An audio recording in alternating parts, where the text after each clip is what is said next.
আসসালামু আলাইকুম রহমতুল্লাহ। সবাই কেমন আছেন? আশা করি সবাই ভালো আছেন, কারণ এটা সবারই জানা স্বৈরাচারের পতন।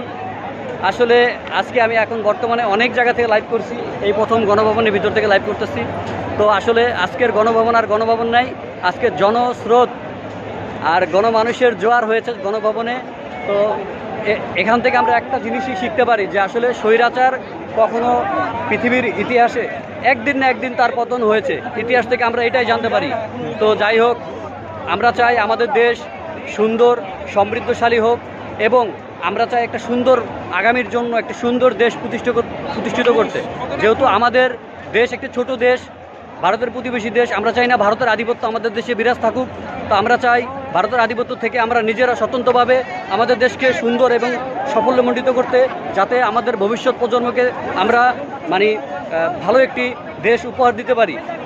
আমাদের দেশটাকে আমরা এমন একটা রোল মডেল করতে চাই, যাতে আমাদের ছোট্ট দেশ, আমরা এই ছোট্ট দেশটাকে নিয়েই একটা ভালো একটা প্রতিষ্ঠিত সমাজ ব্যবস্থা করতে পারি, এবং সুন্দর একটি আগামী ভবিষ্যতের জন্য যাতে আমরা তাদেরকে একটি আইডল হিসাবে যাতে রূপরেখা তৈরি করতে পারি। তো আপনারা দেখতেছেন, আসলে আজকে এত কিছু বলতে চাই না, আপনারা দেখতেছেন জনমানুষের স্রোত আর মানুষের আনন্দ মুখর যে দৃশ্য, সেটা যদি আপনাদেরকে না দেখাই তাহলে আসলে বলার অপেক্ষা রাখে না। আজকে আমি ভিতরে ছিলাম এতক্ষণ, প্রায় 1.5 থেকে 2 ঘন্টার প্রচেষ্টা আমি বাইরে আসছি। এত মানুষ, সেখানে ভিতরে প্রবেশ করার মতো কোনো অপশন নাই। আমি একটু বাইরে আসছি, গণভবনের মূল ফটকের বাইরে আসছি, যেখানে বাগান কৃষিকাজ করা হতো, সেই বাগানে আসছি। আপনারা চাইলে দেখতে পারেন, আমাদের অনেক বোনেরা মায়েরা আপনাদের এই যে পাট শাক ক্ষেতের থেকে তুলছে। তো আপনারা এখান থেকেই বুঝতে পারতেছেন যে মানুষ কতটা আনন্দ উৎফুল্ল নিয়ে এই স্বৈরাচারের পতন ঘটানোর জন্য একত্রে এবং শৃঙ্খলাবদ্ধভাবে এই সংগ্রামে অংশগ্রহণ করেছিল। তো আমরা আশা করতে পারি যে আমাদের আমাদের যে দাবি, আমাদের যে কথা, সেগুলো পরবর্তী যারা আসবে তারা শুনবে এবং আমাদেরকে সুন্দর একটি দেশ উপহার দিবে। আমরা চাই যাতে আমাদের দেশ একটি আদর্শ, একটি ন্যায়নিষ্ঠ এবং সমাজ ব্যবস্থা, যাতে একটি আদর্শ সমাজ ব্যবস্থা আমরা গড়তে পারি, সেটাই আমাদের কাম্য।